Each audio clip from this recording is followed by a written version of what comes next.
This was many years ago when I was around 21. I was assaulted when out jogging in a park whilst on vacation somewhere in the north of Ontario. I was deep in the woods and was listening to music alone. I should have been more careful. There was this guy with a blue dirt bike at the entrance to the trail who was acting suspiciously. He kept trying to start conversations with me as I was unpacking my stuff and getting ready, asking me where I'd come from and whether I worked out. When I was changing my shoes, he even asked me for my shoe size, which to me immediately gave me creep vibes. I just lightly chatted with him, keeping my gaze down, and I was wearing a hat so it would hopefully hide my face too. Nearly half an hour into jogging and sightseeing, I could see the blue bike ahead. It was parked off to the side of the trail, and I remember feeling a lump in my stomach suddenly forming, and I thought for sure that the guy was ahead of me, so he could try something. I'd been on the main path the whole way since, but considering he was waiting there, I decided to backtrack a little and take the nearest side path to avoid running into him. 5 minutes into the side path, I came across a narrow spot in the trees that led onto an old concrete square. I think it was some kind of water reservoir or fountain or something, but I didn't pay much attention to it and just kept going.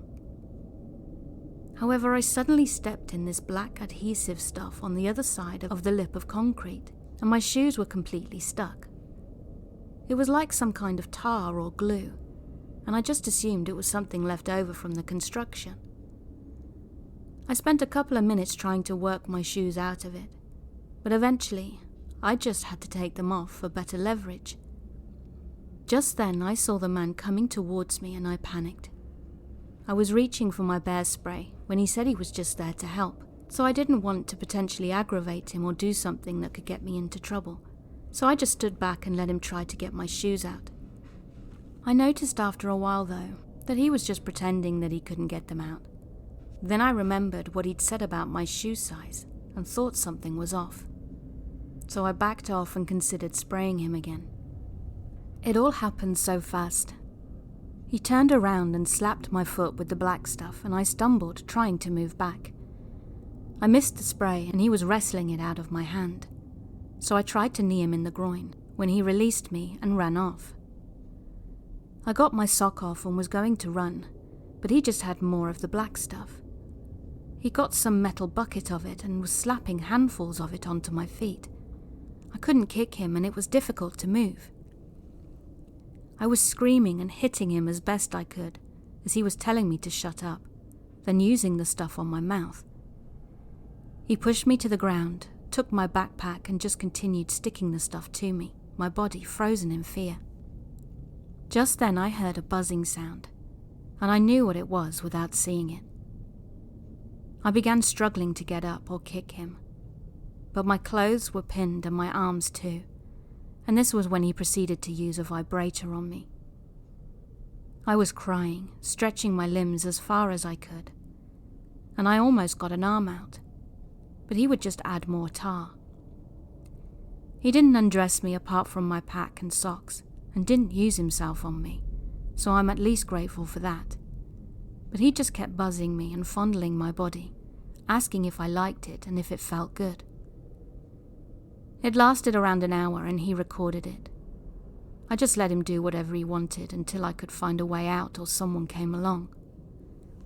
Then he put this towel up to my nose and it was fuming in some kind of chemical. I was thrashing and trying to scream when somebody must have heard, as I could hear shouting.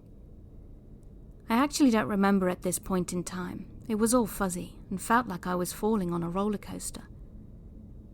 When I got my thoughts back together, it was getting dark, and I was suddenly alone. I spent a long time getting out without ripping my clothes, and scraping the stuff off my body where it was on my skin, and I still don't know what it was. Googling it suggested birdlime or construction adhesive, but it was also apparently a type of fetish material. I walked back to my car, and there was nobody around as it was now nighttime. Then I just drove back to my cabin and sat there in the bath. Didn't even turn the water on. I just sat there thinking about what had just happened, trying to get as much of the black stuff off me before I washed myself. My feet and other parts around my belly were stained black for a couple of weeks, but that night I just lay there silent. Even now, routine things like touching soap brings back memories of it, and I can't help but feel weirded out by the slimy feeling of it. I'm wondering if anyone's had a similar experience or encounter with this black adhesive. It happened a few years ago in Upper Ontario on a semi-official hiking trail, and I really don't remember much of what happened during or after the assault. Possibly because of whatever fumes I was exposed to. I remember driving very slowly back because I was still feeling off balance. But in hindsight, I probably shouldn't have been driving at all. But thankfully, there was no traffic that late.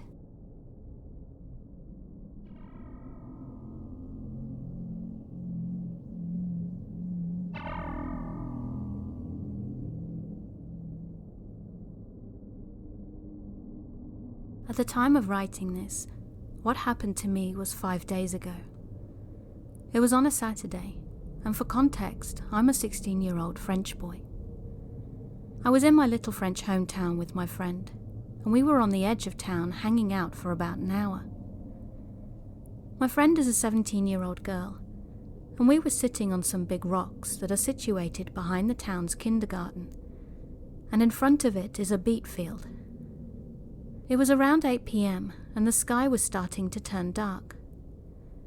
Nothing has ever really happened here since I've been here. Except when recently, a dad tragically stabbed his daughter and wife. But that's nothing to do with my story.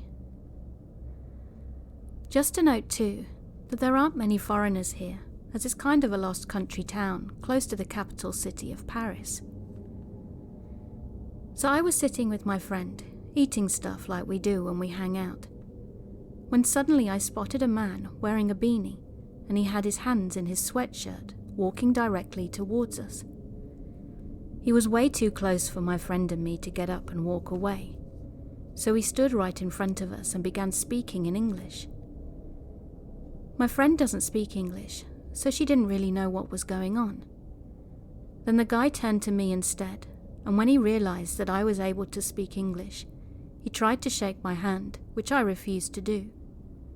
He didn't look like he was drunk or on drugs. He started talking to me then, and he pointed out towards the field that was behind us, which meant that if I wanted to look at it, I would have needed to turn my back to him. Then he asked very insistently, "Is that cabbage?"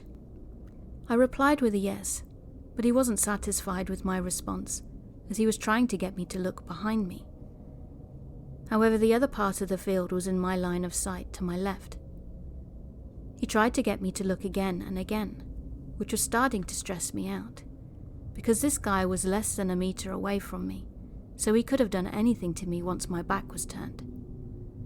He then said incoherent things like, "My driver told me there was cabbage," and "I asked people, they didn't understand." Right after saying those things, he patted my shoulder and went behind me to crouch at the border of the field. He told me to come and see if it was cabbage, even though I'd repeatedly told him that it was, even though it actually wasn't. I was just trying to get rid of him. Once I saw that I was out of his range, I quietly said to my friend to take her bag and start running. At first she thought I was joking, but when she saw me running, she changed her mind. We were about 20 meters away from him when he started walking towards us, suddenly disappearing behind the school. My friend and I were both really unsettled and just wanted to go home. So we said our goodbyes, then went our separate directions. I needed to go by the elementary school that was right next to the kindergarten school to get home, and I saw the creep coming from the road that was between the field and the school, and he was on his phone. He wasn't talking to anyone, but looking at something on it. I quickly turned around and made my way to my friend's house instead, and we waited for her father to drive me home. Later that night, my friend and I were talking, and we thought that it may have been some kind of kidnapping or organ trafficking ring, as it was the first time we'd seen a lone foreigner that didn't speak a single word of French. The fact that he'd escaped quickly when we started running hinted to me that it was just some pretext to get me to move away from my friend. Maybe he was texting someone when I saw him, and they were waiting in a car to kidnap my friend or me, as the creep was clearly trying to distract us with his cabbage charade. Later that night, I told another friend what had happened to us, and he said that this guy had been hanging around the town and was behaving really weirdly. We were really unsettled and scared after that day. But now we're good, and I'm wondering if we are being paranoid about the whole thing, even though my intuition really told me to get away from him at the time. If anyone has any clarification on what happened, please let me know.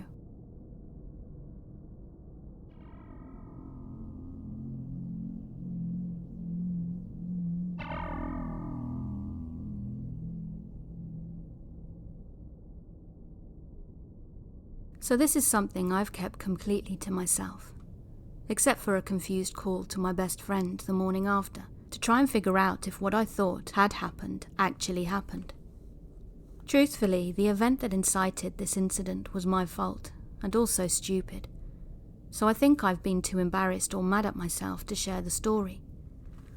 I'd only been living in New Orleans for about 2 weeks the night this occurred, and while I'd never been to New Orleans once in my life prior to moving there, which was a decision resulting from my desperation to get a job out of college, I am from a similarly large metro area in the American South, so I'm familiar with the dynamic of a city like this. One minute you'll see kids playing catch in the streets and young couples walking arm in arm down tropically adorned sidewalks. Then the next, dilapidated houses, still not made whole since Katrina, and further degraded from Ida. Along with gang violence, young boys posted up on street corners, and unimaginable poverty tied to rampant drug abuse. In the end, it's just all about knowing where to go and which areas to avoid entirely. One night I was driving home from running some obscure errand, and it was around 9:30 p.m. Being that time of night, I decided to drive through St. Claude. And for those of you that don't know, this is certainly one of those neighborhoods that should be avoided, if possible. As I came upon a stop sign right next to a small community center food bank place, I suddenly slammed on the brakes due to the driver's instinct, before really even understanding why I did it. But standing there just feet away from my front bumper was a teeny tiny cat, its eyes wide, staring back at me in terror as it became briefly blinded by my headlights. That damn cat. This is where my stupidity comes into play. I didn't really know where I was and how dangerous of an area it was, and without even thinking for a single damn moment, I stepped outside of the car to assess the situation, maybe see if I could help the little guy. I didn't even remove my keys from the ignition, as I figured I'd only be there for a tiny bit, and didn't even grab my phone from the charger. I just figured I'd either be able to beckon over the little cat and help it, or watch it dart away before slipping back into my car and continuing on home. What I didn't realize, though, was when I knelt down onto the pavement, that my clumsy ass was too close to the barely open car door, and when I stood up, of course I bumped it and it immediately swung shut. No big deal, I thought, convincing myself that the door would be unlocked, only to feel my whole heart sink like a stone into my stomach when the door didn't budge. I didn't panic immediately. After trying all 4 doors and cursing myself for a solid minute for being such an idiot, I spotted a man sitting on the steps of the community center eating, and he spotted me. Noticing my situation, and to my dismay, he slowly stood and came to the back of my car with his bag of Raising Cane's chicken, plopped it down on the hood, and proceeded to enjoy his dinner on the back of my Subaru. I'd already been there for a good 10 minutes by this point, so honestly the company of another person was relieving, and I didn't look as helpless to passers-by with him there too. For context, I'm 5 foot and was wearing a tiny tank top to fend off the brutal New Orleans summer heat, and after I explained my situation, he explained he could try to jimmy rig the door open, and desperate to get back in, I agreed. It was useless though, unfortunately, and I could tell he was just fiddling around.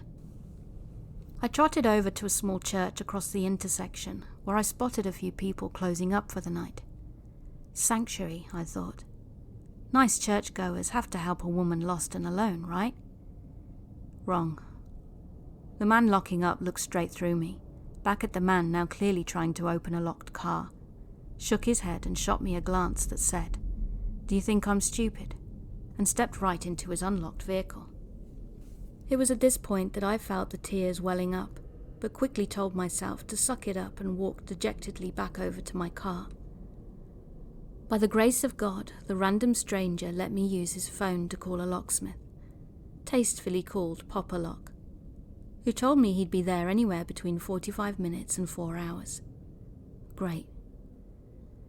After about 25 minutes of chit-chatting, the man informed me that his shift was about to start, and just as quickly as he had appeared, he was gone. This is when the gravity of my situation really began to sink in, and I became acutely aware of my surroundings, aware of the men who had been circling the block on their bicycles during our conversation. And I don't know about you, but I don't know many grown-ass men who ride around leisurely on bikes after 10 p.m. just for the fun of it, especially not in the same big circles in the same neighborhood. I heard the distant squeak of the wheels, and before I could duck for cover, they lapped the block again, now aware that I was in fact utterly alone. They continued down the block, and I realized quickly that I needed to find somewhere to be by the time they returned. I swiftly walked towards the community center, where I'd planned on sitting on the steps, but quickly realized it was entirely too illuminated, and I'd been making myself a beacon amid the darkness of the neighborhood. Plus, as I rounded the corner, I saw a tall man standing in total darkness along the side of the building, just staring straight forward, facing the steps not 10 feet away from them. Getting desperate, I jogged over to the church, and hearing the wheels nearing again, I squatted down behind the big sign in front of the building.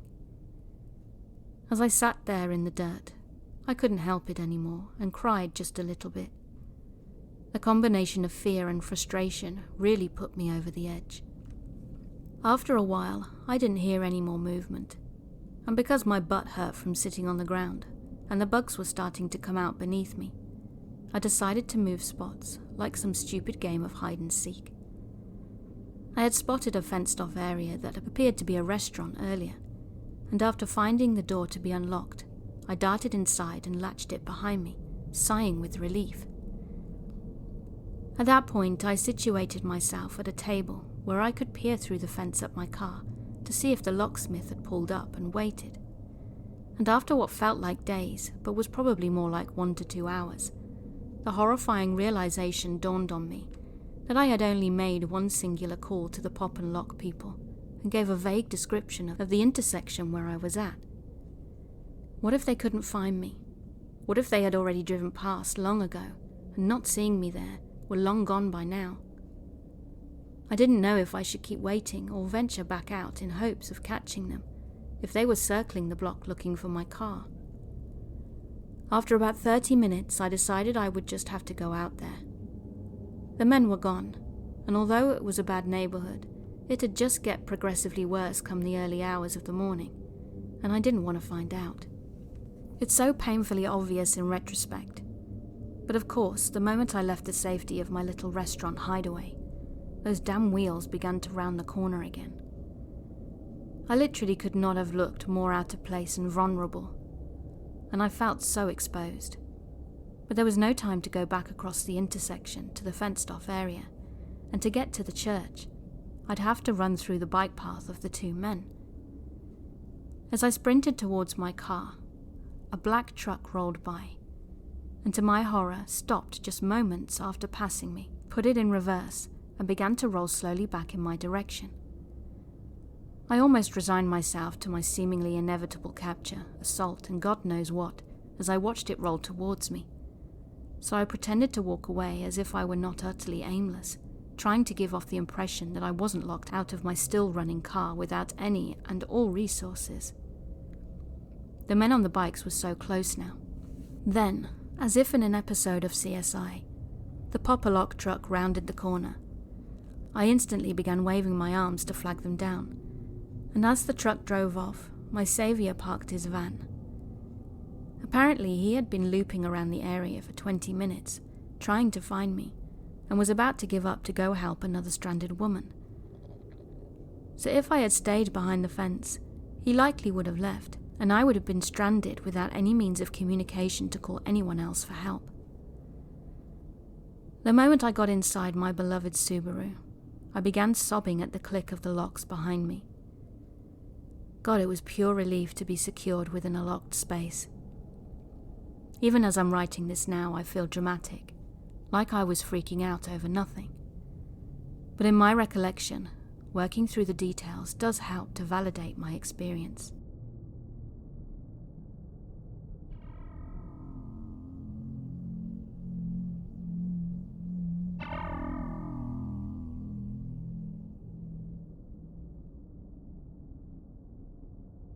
This is a scary story for me personally, because I basically might not be here now had the culprit gotten what he wanted. It happened back in Jakarta, Indonesia in the 1980s, and I think I was about 4 or 6 years old.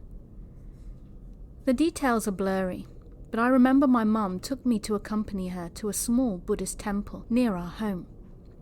Don't think of large open temples like you see in kung fu movies. No, this was a small building with bathroom tile-like high walls, and it was nestled in a small busy neighbourhood populated by both the real native Indonesian and Chinese Indonesian. My mum did teach me not to talk to strangers, even if they offered me candy, and before going into the temple to pray, she left me to play outside, still within the high walls of the temple. The door painted red, tall, solid, and made of metal. I had gone there many times, and usually nothing happened. But on that fateful day, a man peeked from a slit, meant for hands to unlock it from the outside, and spoke to me. I forget what he'd said, but I do remember that he offered me candy. I knew what my mum had said to me, but I somehow opened the door for him and went out. Outside the temple, there were a row of bakaks. A bakak is like a rickshaw, but the driver sits backwards and he pedals it like a bike. The man who'd offered me candy was a native bakak driver, and he took me to his bakak and sat inside. I remember reluctantly sitting on his lap, and he wouldn't let me escape. He scolded me and grabbed my little arm, and this all happened in broad daylight in public. To be honest, I don't remember if he had a hard-on or not, but looking back, the way he had me sit on his lap made me think it caused him to have one, as he might have even rubbed it against me. If he did, then I'm glad I don't remember it. It felt like forever had passed, when just then my mum rushed out and screamed after me. She grabbed me and dragged me back into the temple. It was such a commotion. She scolded me and I was both sad and scared, but I'm glad she was there. If the bakak driver had just taken me away instead of making me sit on his lap outside the temple, I might not have been here now. He might have raped me and killed me, or made me a beggar. There are some real sexual criminal cases involving gay paedophiles in Indonesia, with dead victims, and thinking of that makes me shiver.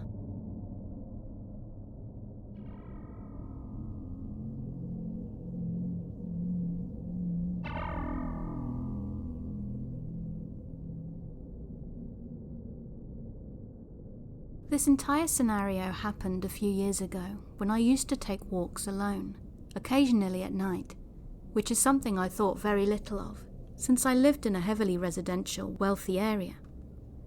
In other words, on the trail I'd frequent, houses were always within sight.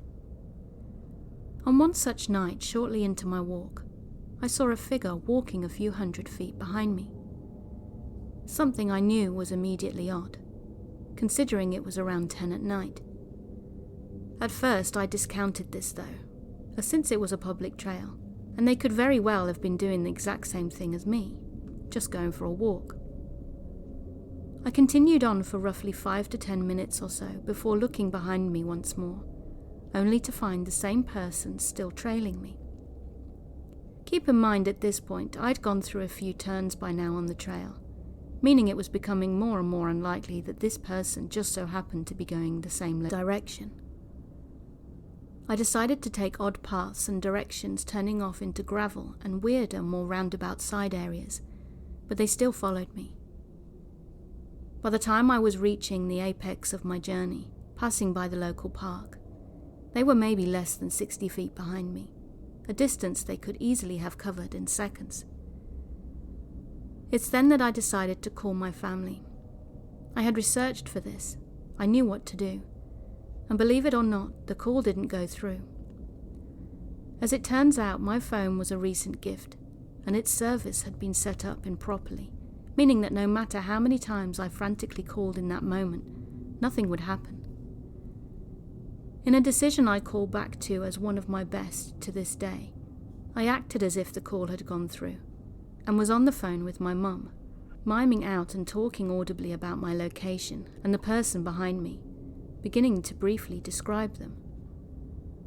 Even in the act I wasn't able to really do so, as I could never get a proper view of their face, as if it was somehow shrouded in something. But I did my best with what I had. Sure enough, when I turned round again, they were nowhere to be seen. Not that they had turned off and walked another direction, but that they weren't there to begin with. Weeks later, my mum told me that a police officer had come into her work and warned about abductions that had been happening in our area, specifically for child trafficking and organ trade. I count myself as very lucky, and whenever I leave the house now, I am very aware, only doing so during the day, while taking a large knife with me. There was a point later on in that neighbourhood that a car clearly followed me, turning around into a cul-de-sac where there was no logical reason for them to be there except for me. But this was the most obvious example of attempted kidnapping.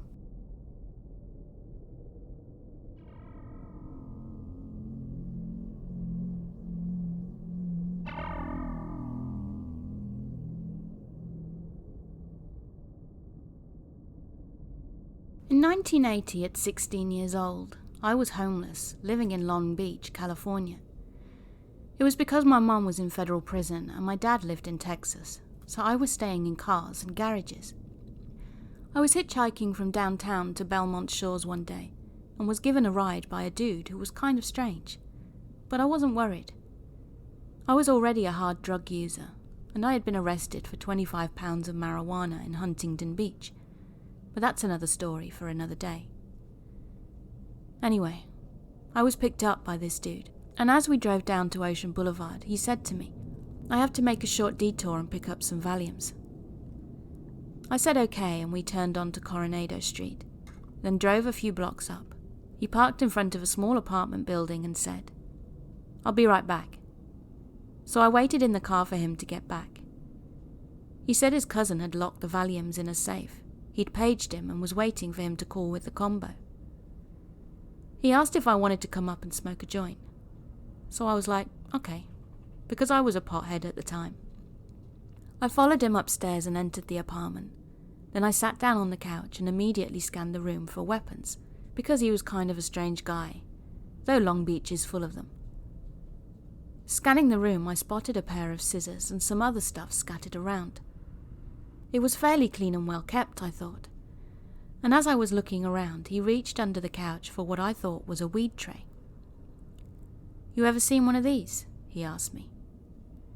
I looked at what was in his hand, and it was a pair of flex cuffs. He told me to try them on, then began to attack me. He grabbed my wrist and pulled out a can of mace, then sprayed me in the face with it. He was able to get a zip tie around my wrists, but I pulled one hand out as he tightened it, jumped up as we were fighting, and I went to grab the scissors. I managed to get them as he got me in a bear hug from behind, so I stabbed him in the face as he was trying to pin my arms down. I was fighting for my life, and stabbed as hard as I could repeatedly. His grip moved up and pinned my arms. Then he began choking me from behind. I couldn't breathe, and thought that I was going to die right then, So I decided it would be a good idea to go limp and act like I was done, so he would stop. He dropped me to the floor and dragged me to the bathroom by my arm. And opening the bathroom door, he then turned on the sink water and said, "Wash your face," and he left me standing there. I immediately jumped onto the rim of the bathtub as he stuck his arm in through the door, holding a towel. I was going to jump out of the second-story window when I saw his arm sticking through, so I body-blocked the door and he fell back. Then I jumped over him and ran to the front door. Once there, my stomach dropped to see that the door was a key lock, but I grabbed the doorknob and it turned, and it luckily opened. I ran outside and began beating on every upstairs door of the apartment complex, trying to get someone's attention. There were around 12 units, so I ran and yelled for someone to call the police. Then I ran downstairs where there were 2 guys tossing a football in the street. They must have been shocked, because I was freaking out and I had zip ties around my wrist. They asked me what was going on, so I told them what had just happened. As I was explaining it all to them, they cut the zip tie off and the weirdo tried to come out and leave. The guys helping me told the dude that the cops were on the way and that he wasn't going anywhere. Then I heard the sirens and 3 police cars turned up with their lights on. The police asked me what happened, so I told them. Then they went up to his apartment, but came down and told me I had to go up there. I didn't want to go back up there, but the reason being was that he had told the police that I'd tried to rob him and stabbed him in the face. He said he wasn't gay, but they looked around and they could see some things that alluded to him being gay, and they had the zip tie that was cut off my wrist. They took me outside and explained that because I was a juvenile, my parents would have to come to the station to press charges, and they also told me that if they arrested him, I would be coming too. I refused to press charges because I didn't want my parents involved, so they left and I went my merry way. My mum got out of the feds and I moved to Texas for 5 years, and when I came back, my mum and sister had bought a house almost directly across the street from the 12-apartment complex. My sister said she wanted to introduce me to her new husband, and I almost had a heart attack. It was one of the dudes that was tossing the football that day, and he asked, "Where do I know you from?" I asked him if he remembered the kid with the zip tie, and he was like, "No way." That's one crazy story, and I've got many more.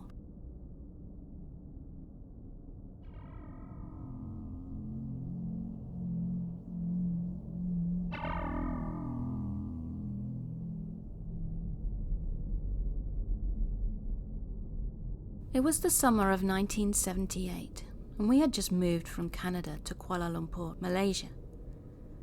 As a 7-year-old child, I was excited about moving to a new country and the adventures that awaited me. But I had no idea that one of my first adventures would be so sinister. We ended up staying at the Hilton Hotel with other expat families whilst we waited for the company supplying our home to get ours ready to move into. As a second grader, staying in a hotel for 1 to 2 weeks was exciting and seemed like a camping trip spent in luxury. And as other expat families were also staying at the hotel, I had lots of other children to play with. One of the games we would play was hide and seek, which meant using the elevator to hide out on the other 30-odd floors or in the stairwells. The hotel gave us children a false sense of security.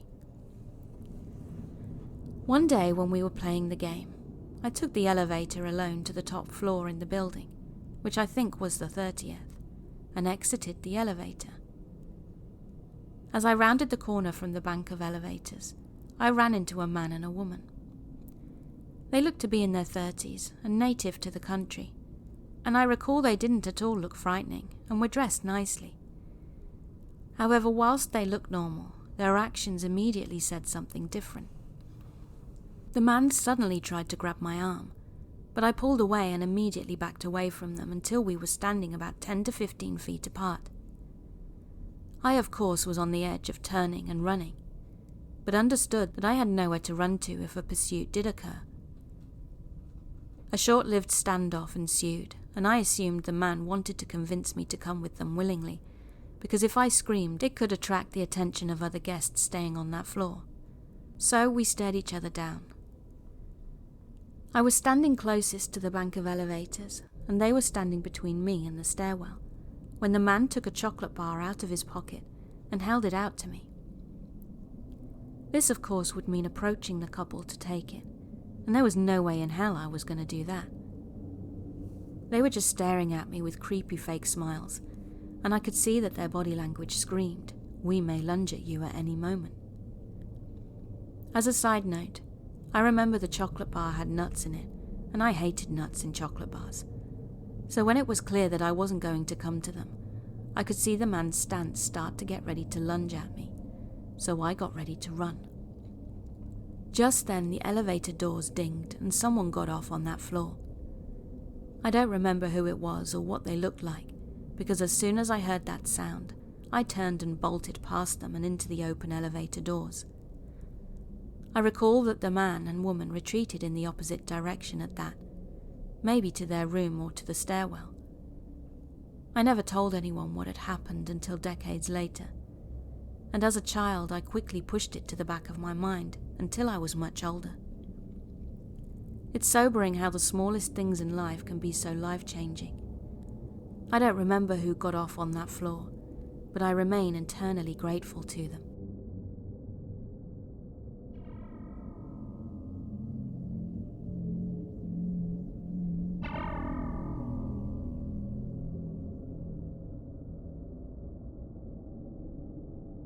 This happened to my mother a few weeks ago when she was at the store, and it still shakes her up to this day whenever she retells it or thinks about it. One day, my mum had to run down to our local appliance store to look for some extra tools that we needed as we were renovating the kitchen at the time. After getting out of her car and making her way to the front entrance, she noticed in her peripheral vision that someone was following her close by. She didn't really think much of it at first, and thought it was just another person in a hurry to get in and out of the store, like her. So my mum continued on her way throughout the store. She could still see that there was someone standing close by, so she decided to turn around out of curiosity to see who it was. It was some scraggly man who looked like he was either in his early or mid-50s. After getting a good look at him, she could tell right away that the man didn't belong in the store. He was wearing worn-out clothes that had definitely seen better days, and he had this crazed expression on his face. My mum had locked eyes with him for a moment or two before deciding to walk away from him quickly. She could hear him approaching slowly from behind her. So at this point, my mum knew that she was being followed and had to do something about it. She proceeded to walk away at a normal pace, as not to alert the guy in any way. Then she went a few aisles over to see if the guy would follow her, just in case it had all been a coincidence and she was paranoid. But as it turned out, it was no coincidence. My mum did this a few more times, and whatever area of the store she went to, this guy followed her. She eventually went to find an employee and tell them about her situation, and when the man saw that she was talking to an employee, he quickly walked away. The employee reassured my mum that they would have someone talk to him and that she need not worry. My mum felt better about it all after knowing that the employee would alert others of this creep, and for the rest of the time she was there, my mum didn't see the guy anywhere in the store. After she'd finished her shopping, she left the store and headed straight to her car. She wasn't even out of the store for more than 10 seconds before she immediately got a bad feeling. When just then, as she looked to her right, lo and behold, there he was. My mum knew that she had to get away from this man and fast, so she started to speed walk towards her car, and the man then started to follow her close by again. My mum had at least another 200 yards to go until she was at the car, when she got a frightening realization. Whenever my mum had sped up, he would speed up too, and whenever she slowed down or stopped, he would slow down or stop as well. This guy was trying his best to match my mum's footsteps so she couldn't hear him sneaking up on her. So it was at this point that my mum began to pray that this guy would lose interest, or that she could escape from him somehow. My mum could see she was less than 50 yards away from her car now, and began contemplating whether to sprint or start screaming for help. Almost at her car, she could literally feel the guy breathing down her neck, and what happened next was what my mum would only describe as divine intervention. Preparing to fend for herself if the man tried grabbing her, a truck pulled up in the parking lot and was heading in their direction, so without hesitation, she waved her hands to get the driver's attention. This completely caught the man following her off guard as the driver of the truck slowed down and my mum began walking towards him. She then turned around for a split second and saw the creep quickly walking away. The driver lowered his window and asked if she was all right, and he also told my mum that as he was driving towards her, he saw a sketchy-looking man stalking from behind 10 feet away. He also explained on how my mum was smart and that she'd done the right thing waving him down. She was lucky that he had been there, as there had been a woman who was abducted over a month ago in the area, and she is yet to be found. My mum thanked him and had him watch her get into her car and leave safely. Since then, she's never shopping there again unless my dad is with her. And the moral of this story is, always pay attention to your surroundings, because you never know who's around you, and it may one day very well just save your life.